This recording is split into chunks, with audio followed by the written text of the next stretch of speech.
Ken Jones is on a solo mission to climb Romania's highest peak. Alone and miles from civilization, his quest becomes a fight for survival when he's hit by an avalanche.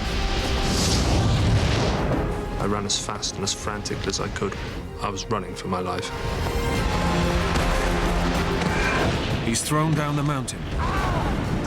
His pelvis is shattered.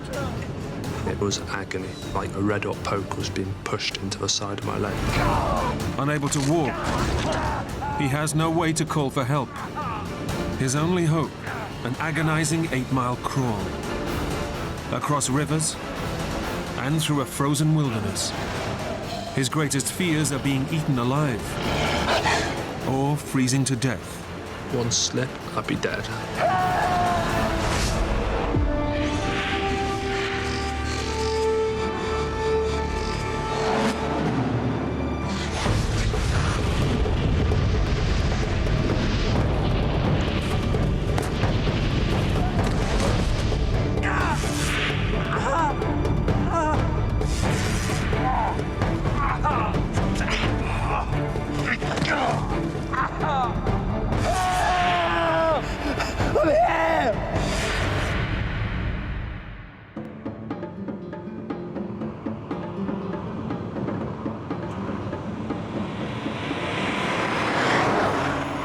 Journeying into the heart of the Transylvanian Alps, a remote region of central Romania, is Ken Jones, a former British paratrooper in search of a holiday with a difference.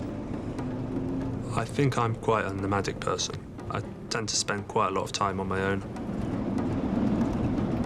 I've always got an urge to travel or go off and do things. It just seems to be in my blood. I get restless and I need to go. Ken's military background has given him a taste for extreme adventure, and he's chosen to challenge himself in one of Europe's wildest landscapes. Romania ticked a lot of boxes for me. I just wanted to remove myself from the tourist trail. I wanted a challenge, somewhere I could make life a little bit tougher for myself. He's on a solo mission to climb Mount Moldova now, but it's not for the faint-hearted. At 8,300 feet, it's Romania's highest peak. And in the depths of winter, even reaching the mountain is a risky business. It was a crazy and dangerous journey.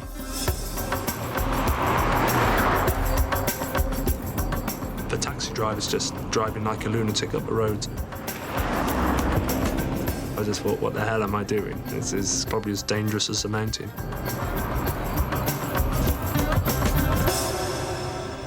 In the summer, this wild landscape would be teeming with hikers. But in mid-January, the snow and sub-freezing temperatures mean few people are brave enough to venture alone into these unforgiving mountains. I became aware of just more or less having the whole mountain range to myself. It was a nice feeling, but it was kind of scary as well. You become aware of your own smallness.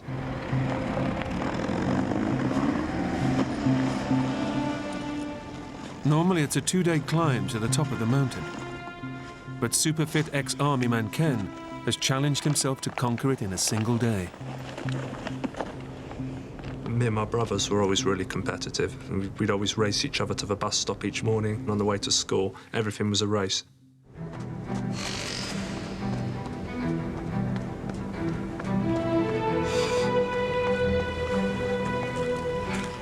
I do like the feeling of my body working and functioning well, and I soon found a good rhythm.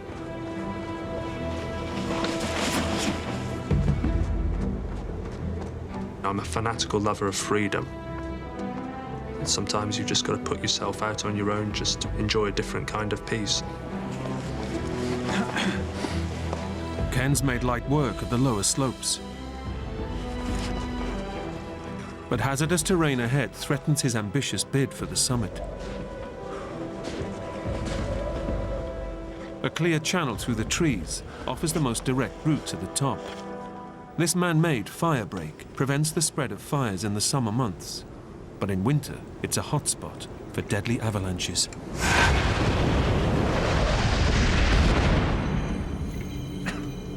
I did an Arctic warfare course in the army, and I knew about the possibility of avalanches. I was well versed in drills and how to deal with them.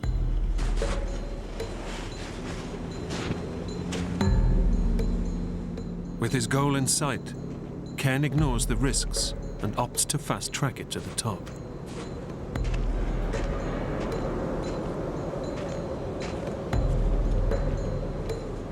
The snow on these upper reaches of the slope was more of a fine powder. And at points I'd sink up to my waist. My going slowed down significantly, and it became really hard work. There was a ramp. It was a really steep wall, so I needed to rely heavily on my crampons and my ice axe, and that was pretty tricky. At one point I got halfway up, and I just slipped.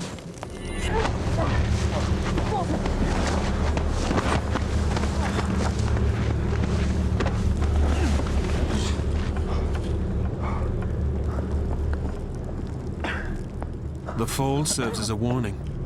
The mountain is treacherous, but Ken is determined to keep going. Ken retraces his steps and soon passes the point of his slip.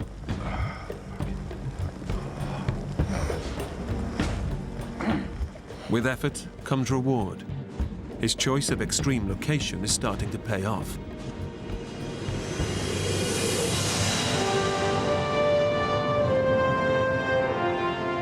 I really felt like I was in my own world up there. I was totally exposed and totally alone. This is as remote as I'd ever been. Very few people are privileged with having a whole mountain range to themselves. But the punishing conditions have put him behind his ambitious schedule. Few hours of daylight remain, and the clock is ticking on his bid for the top. I knew with the amount of snow on the mountain it would be pretty tough, but I felt really fit and strong. I trained hard, and so I felt good about getting to the top.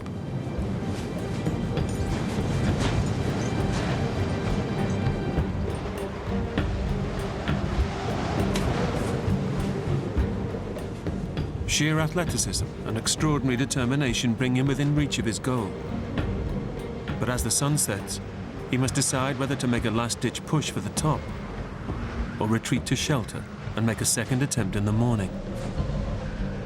I kept hoping that the snow level would change or be a bit more friendly to me. I kept walking a bit more, not quite wanting to give up, but doubts started coming into my mind as to whether I'd make the top that day.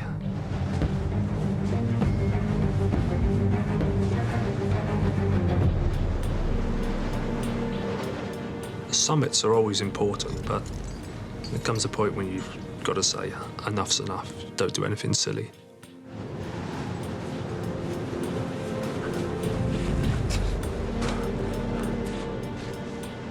Reluctantly, Ken opts to return to the relative safety of the trees. The plan was to get securely into the forest so I could dig a snow hole or set up my poncho. I didn't want to be exposed on the open slope, and, the trees offered some natural shelter. At night, the mountain will be even more treacherous. Ken needs to descend quickly and find level ground to camp. Again, the firebreak offers the most direct route. But following it is a dangerous strategy.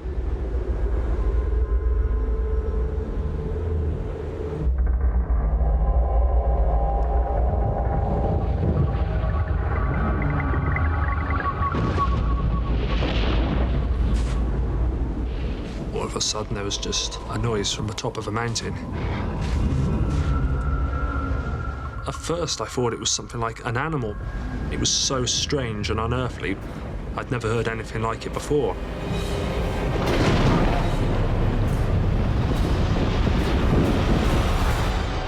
And then I realized that this is an avalanche. I was transfixed. I'd never seen an avalanche before. In a way, it was perverse. I just wanted to look at it. I should have turned and run, but it's just something so big and magnificent. But Ken has no time to lose. Each passing second brings him closer to death. I turned my back on it and run as fast into the forest as I could possibly make it.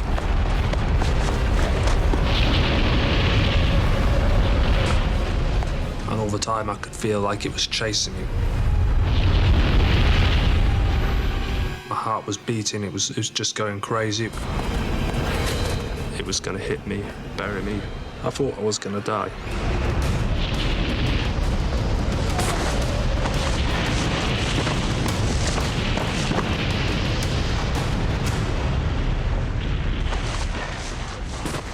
Ken dives to safety in the nick of time, and the avalanche is funneled down the fire break. It would have definitely killed me without a doubt. I was pretty shaken for a while. And then when I realised I was safe and I calmed down, then I just started to laugh.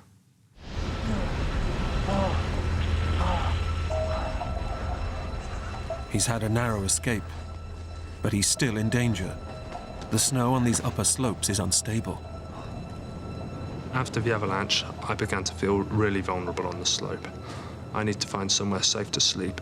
So I wanted to drop down, get deeper into the forest, sleep for the night, and still possibly be able to make an ascent the next day. It's now a race to descend to safer ground before nightfall. But through the trees, the going quickly gets tough. But the terrain became more treacherous. Branches were poking in my eye. It was becoming a bit of a nightmare. The rough terrain and the slope of the mountain forces him back onto open ground.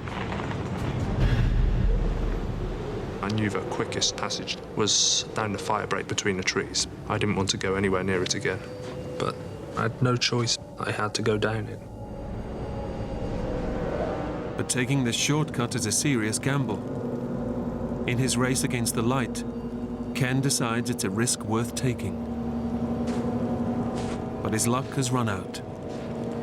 The mountain is about to show him how lethal it can be.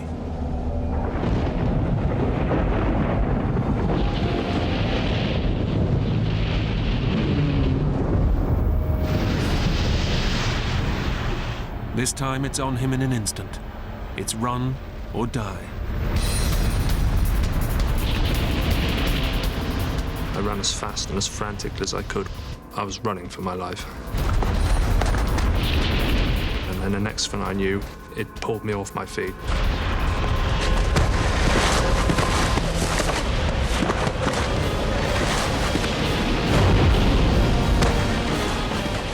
I was utterly terrified. It swallows you and engulfs you. You can feel all your bones and organs inside, everything's rattling.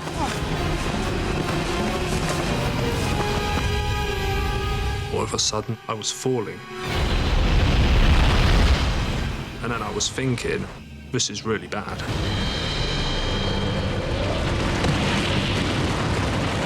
I landed on my ass and I heard a massive crack.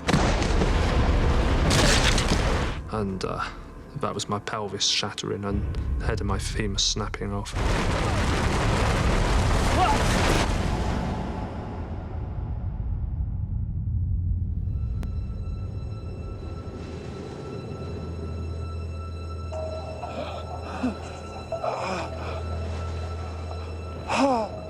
I must have lost consciousness. I lay there, not knowing what was happening or where I was. I couldn't really feel anything. It was dark.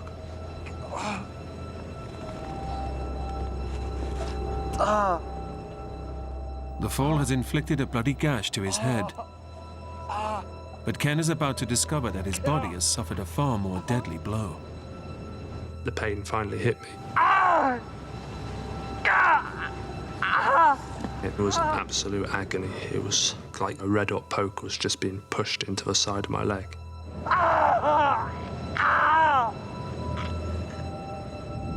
The impact has broken his femur and smashed his hip joint through his pelvis, shattering it to pieces.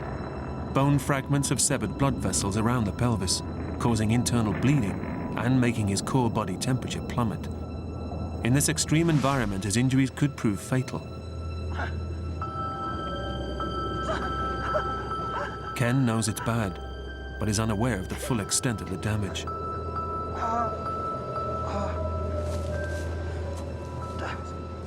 I sat up and started assessing my situation. As I put my hand to the side of my leg, my left hand felt wet and sticky, and I got a big open wound on a couple of inches on the side of my left hip. It was bleeding quite heavily. He needs to act quickly to prevent further loss of blood, which could harm his chances of survival. I managed to force myself to roll on my side. Pulled a first field dressing from my pocket. And that seemed to stem a flow of blood. And after I dressed it, I pulled my trousers back up and I decided not to look at it again. My natural instinct was to get up and walk. My leg was in pain, but I wasn't sure if it was broken.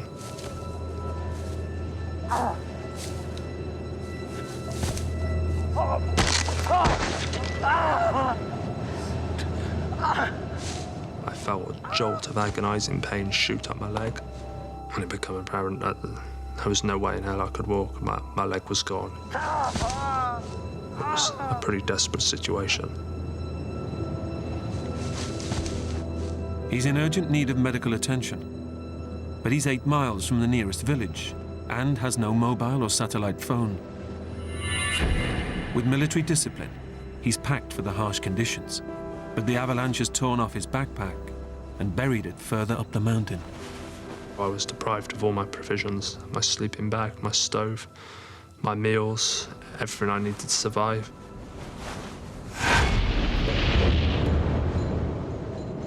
Nobody knows where Ken is or the danger he's in.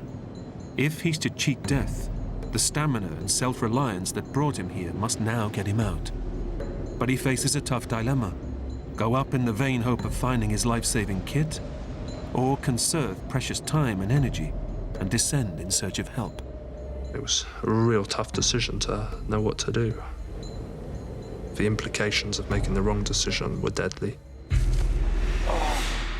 He then spots his torch, which has fallen from his backpack and miraculously turned itself on. This torch was now my best means of survival.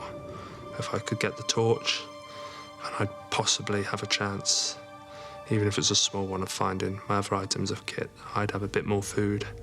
I'd have a sleeping bag. It was small distance, but it was so painful and so difficult to cover the ground.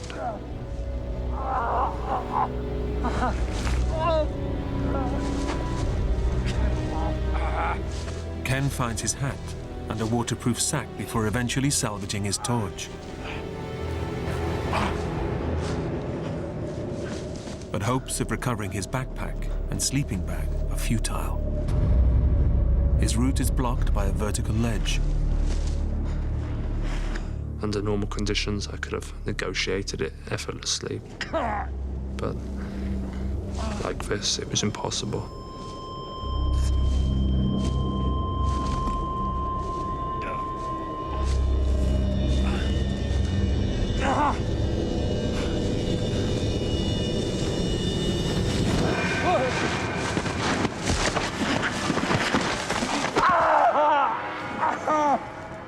It was a pathetic effort, and I just fell over backwards. My leg folded up underneath me, but it just wrenched at the joint. He has 2 options: to keep searching for his kit, or conserve time and energy and head back down the slope to find help. I decided I was going to go back down the mountain.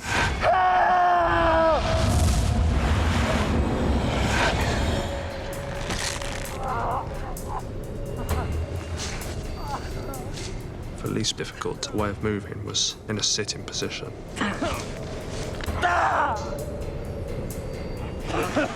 Every time I moved, I could just feel bone grating and sliding inside of me. I'd be retching in agony. Ken has trained hard, but nothing has prepared him for this pain. For over an hour, he descends with gritted teeth until he finds flatter ground to rest. But it's only the beginning of his ordeal. The foot on his broken leg is painfully swollen. He needs to ease the pressure immediately, or gangrene will take his foot. I realised the implications of not getting my left boot off really quickly. I could feel the bones grating and moving around in my leg. I mean, I had to inflict this pain upon myself. There's no other option. If I didn't get the boot off, I was going to lose my foot. It was almost blissful just to have my feet free, and all the blood that was stuck in my foot could work its way back up my leg.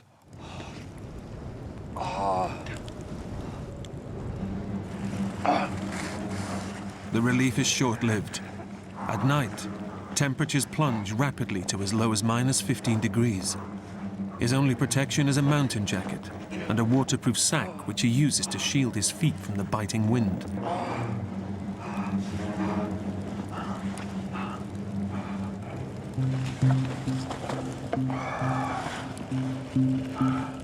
His body desperately needs food to provide him with energy to fight off the cold. His last provisions are stowed in his pocket, and it's vital he rations them carefully. I had a small plastic bag with some crushed sausage rolls. I got kind of careless, and before I knew anything, it was gone. I'd eaten the packet.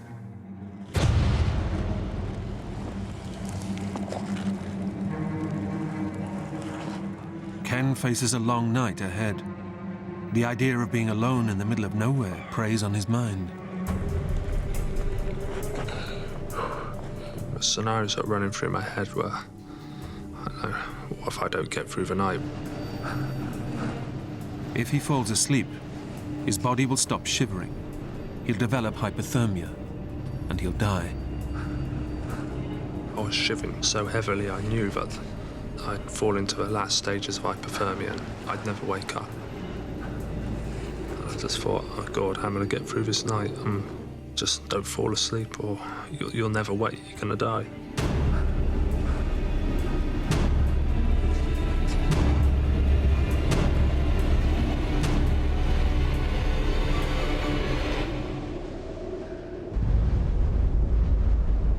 Sleep was a potential death sentence, and it's constantly beckoning you, and it's so easy to do. And you realise as well, all you've got to do is shut your eyes, and you're not in pain anymore. Facing a long and tortuous night alone in the wilderness, Ken's spirits hit rock bottom. I just thought, how can time do this to me? It felt like a lifetime had passed. There's maybe 7 or 8 more hours to go through yet, and it's going to get colder. By 3 or 4 in the morning, the temperature's going to plummet even further. As time went on, I got more lonely. I thought about all sorts of strange things, comforting things like being warm in bed, and I thought about my brother and playing football and anything to distract my mind from the pain and the suffering I was in. The night was just a battle to stay awake.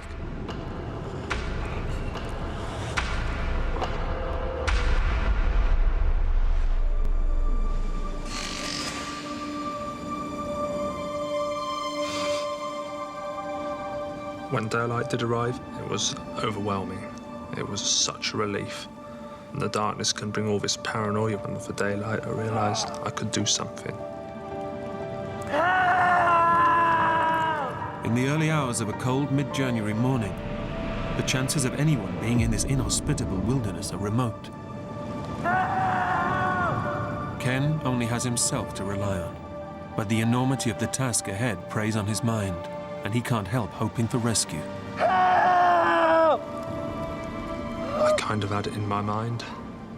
Maybe emergency services would be called out. I imagined a helicopter or a couple of mountain rescue guys just walking through the forest blowing a whistle.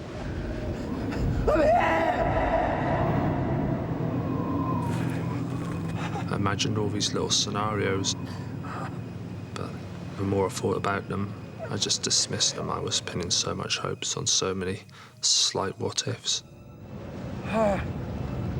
With his pelvis shattered Ken knows he's in big trouble. Nobody knows of his ordeal or is expecting him back anytime soon. With no mobile or satellite phone, his only hope is that his training in hostile environments can get him to the nearest village, 8 miles from the mountain. My army instructors always said, don't stand still, move and innovate or die. You've got to constantly be assessing your situations. As soon as you stop that thought process, it's all over. You can't think your way out of trouble. Your body's just a tool that will carry out the plan you formulate in your mind. You've got to do something.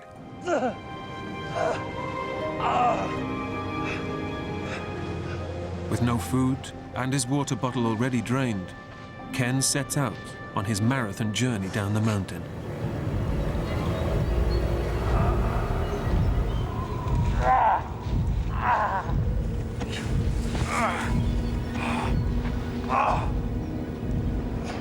He endures hours of bone-crunching effort, but covers little ground, and the exertion gives him a raging thirst. He's surrounded by water, but it's frozen. Eating the snow just lowers his body's core temperature and causes further dehydration. I did eat snow. It would just melt into the smallest amount of water, so it wouldn't really quench my thirst. A river in the valley below will give him the water he desperately needs. But Ken also knows that it leads back to the track where the taxi dropped him off 24 hours ago. I figured it'd be the most likely place I could be rescued, so I just needed to get there and make as much ground as possible.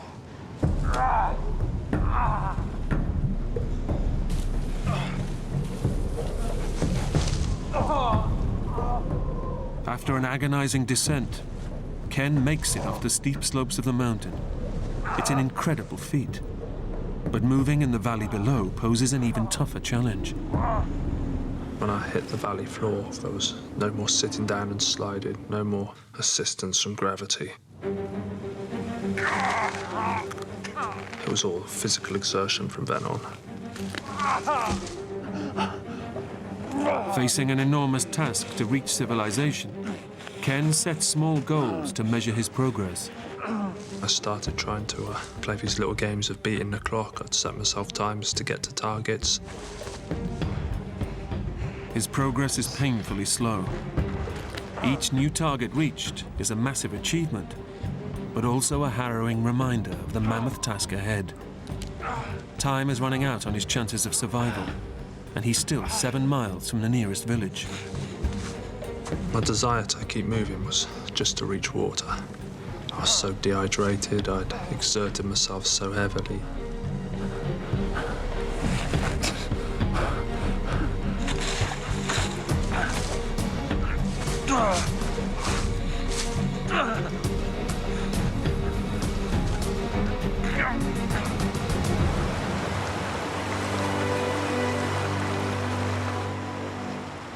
After a brutal crawl along the valley floor, Ken finally reaches the river. The banks were higher than the water level, so it was kind of hard for me to reach down and get access to the water. So I had the idea of tying the ends of my shoelaces around the neck of a bottle.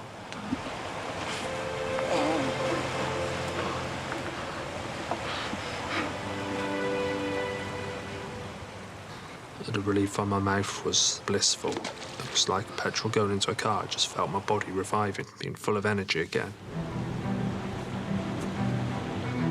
Re-energized, Ken wills himself on, in search of the road he hopes will lead him to help.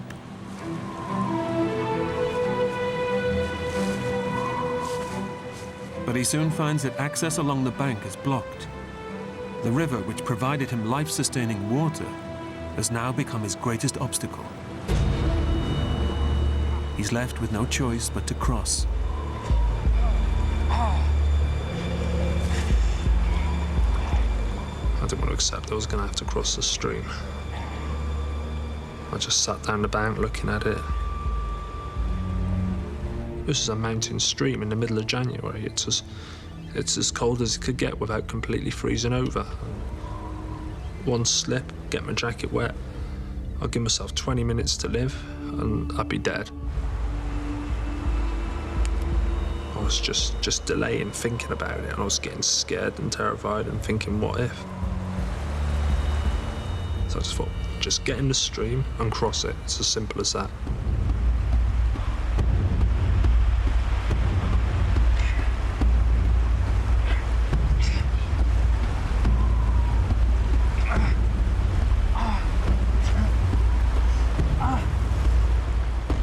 The human body loses heat 25 times faster in cold water.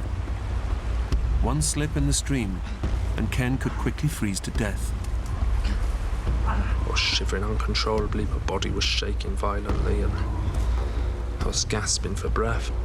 I could feel it rising up my legs, and I just thought, how am I going to do this? I just thought, tough it out, take your jacket off. I threw it across the stream. I just went, there you go, and now you've got to go and get it, or you'll be dead.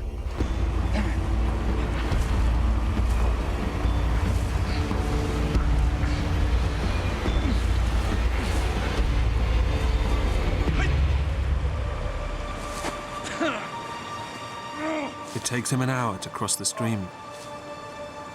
I sat there for a few seconds, just shocked, trying to get my breath back. The stream, I just thought, that's it. It can't get any worse now. I must have done it.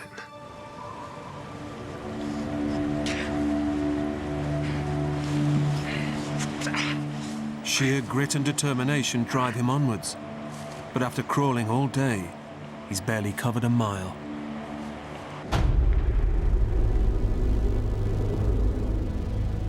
Now facing another long night alone in this savage landscape, he's suddenly consumed by his greatest fear: being eaten alive by wild animals.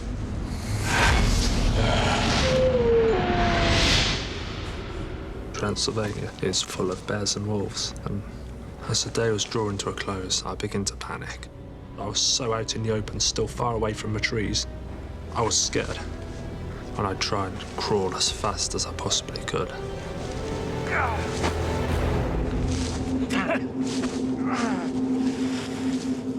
He makes it to cover, but the scent of his blood-soaked body and his weakened state makes him easy prey.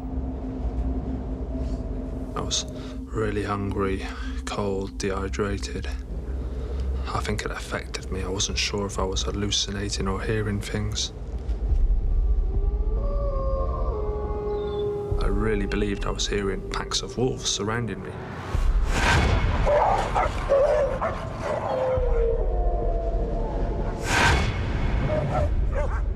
I was convinced I could see eyes just looking at me.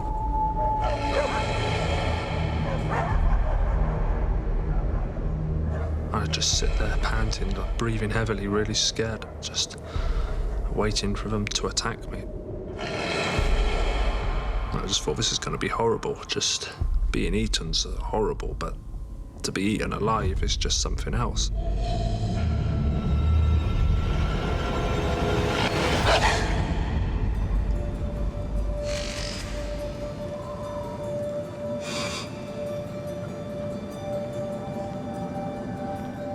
When night came on that third day, the relief was like nothing else.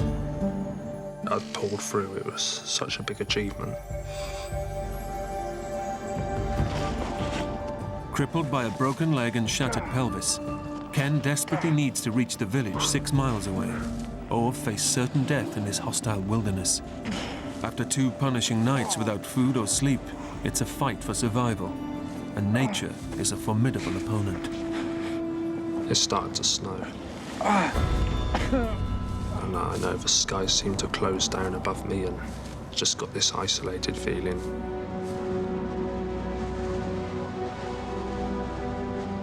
A storm was coming, and then within a few minutes the snow was powering down.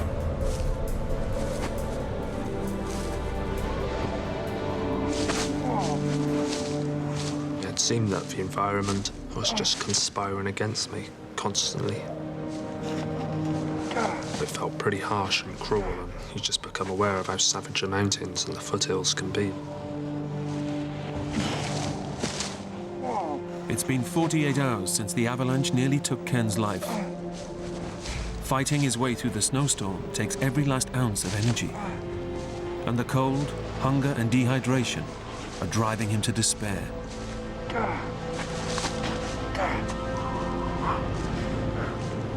It's hard to keep moving because you think dying doesn't seem like such a bad proposition. At least all this pain's going to be over. You fall asleep and you can die. And I thought about my brothers and my sister. My mum as well. I'm close to my mum. Really close to my mum. I just got this idea and thought of someone coming round to my house and telling my mum and my brothers and sisters that I was dead.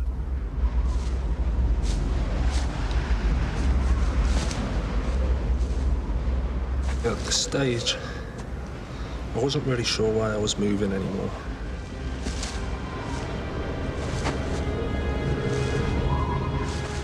I thought to myself, this is what dying feels like then. So you're dying now. I was really lonely. I didn't want to die alone. So I just kept. I just kept moving and picking. Give us a minute, boys.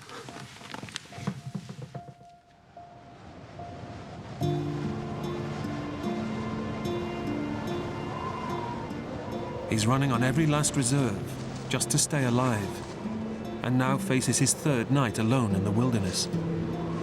He hasn't slept in 2 days, but in these sub-freezing conditions, sleep means certain death. I wanted to keep moving. My body, it just decided it was gonna stop.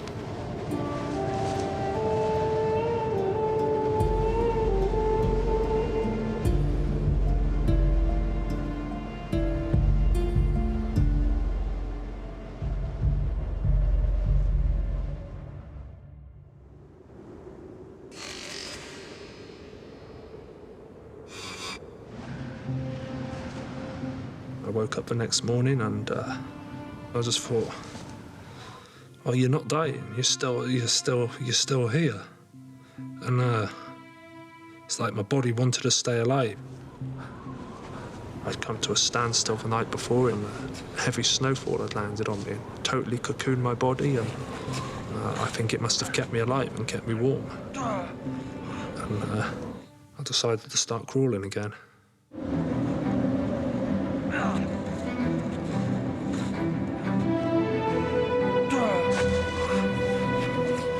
His shattered hip means every move is pure torture.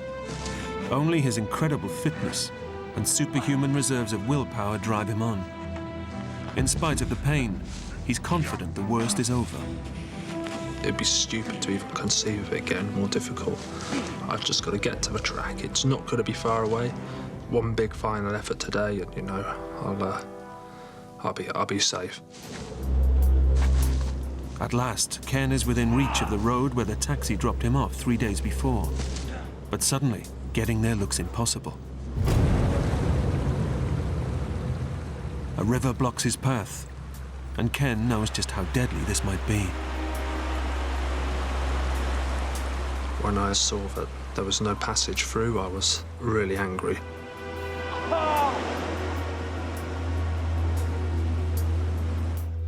I just realised I was getting back in the stream again. Except this time, yeah, it was going to be hell.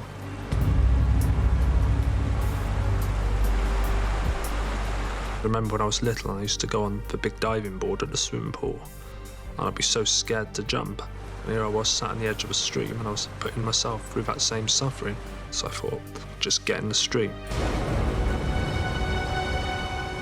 The ice-cold water could kill him in minutes.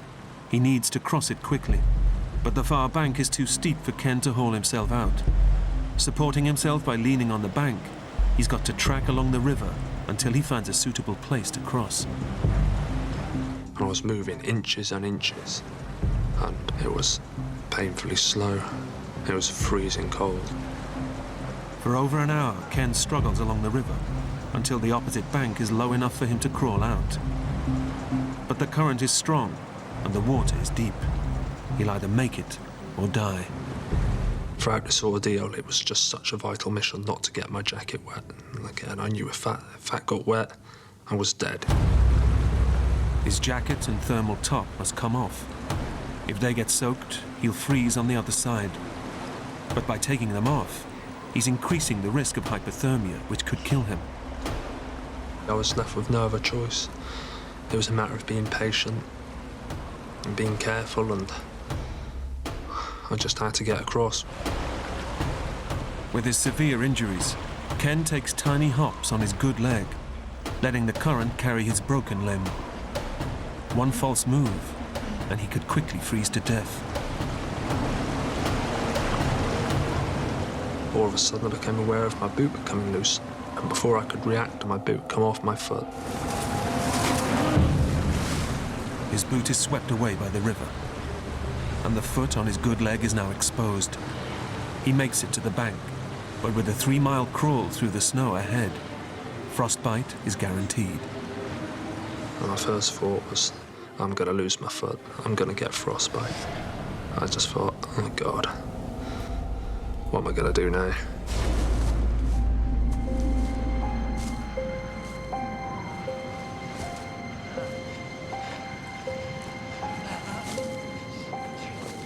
When you get to a point where you don't actually care anymore, you don't really miss your family, or you're not really bothered about them, you don't even care for yourself that much. There's something inside you, a survival instinct, and it will keep you moving. The body will do what it has to do to survive. It's just an incredibly reliant and efficient machine. It's kind of amazing to realise that about the body. Ken's never-say-die attitude finally pays off. He escapes the savage wilderness and reaches the road where the taxi left him 4 days earlier.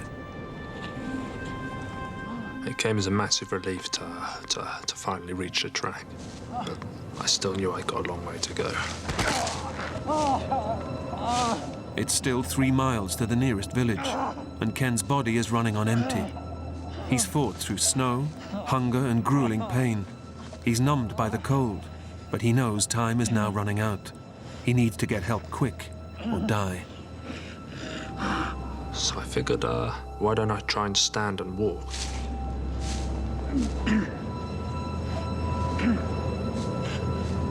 It was okay for a few seconds, and then there was a big crunch, and I felt bones grating up my leg. Even though it caused me a lot of pain, and I just thought if I could find some sort of a stick to just take a part of the weight, then, you know, I could use it as a crutch.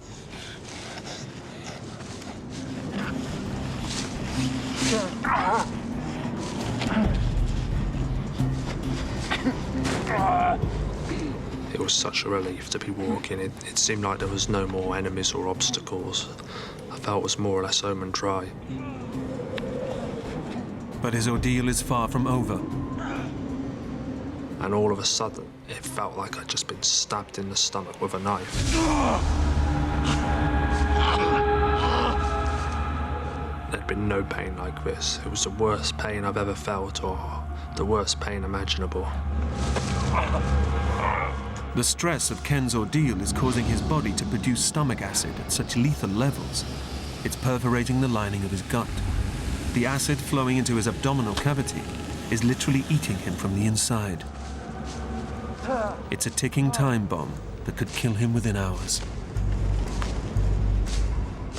At this point, it was all about tonight. I had to make it back. There was no way I could make another night.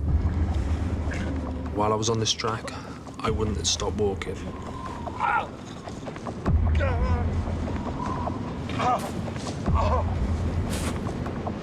Every excruciating move is a step in the right direction. But the road ahead turns into his worst nightmare. The route splits, and only one way leads to the village. It's 50-50 he'll make it to help. The track looked less well trodden, but something told me there was a house up there.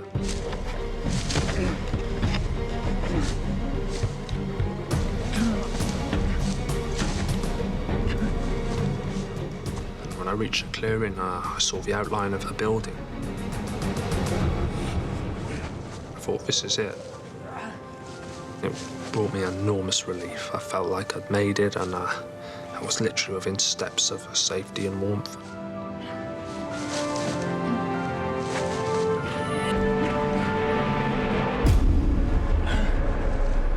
But his gamble has failed. The building is just an empty barn. It was a crushing blow.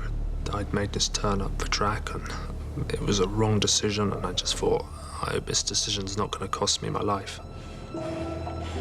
Once more, Ken draws on his inner strength to drive him from death's door. I didn't feel I was ready to die.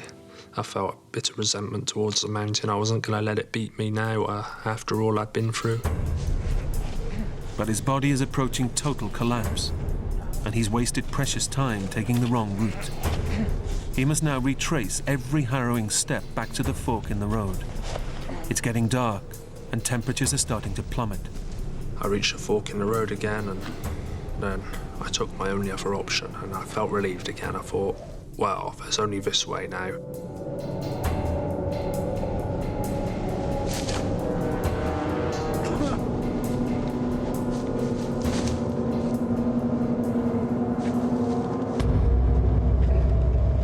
And eventually I turned a corner, and I saw a light spill through the trees.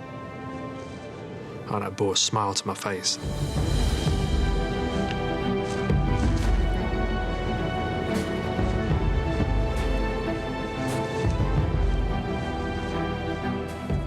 I just thought, I've done it, and just realised what an honest, faithful servant your body is, and I just felt really proud of myself then. I knew I'd got a strong heart and character, and I could get through things.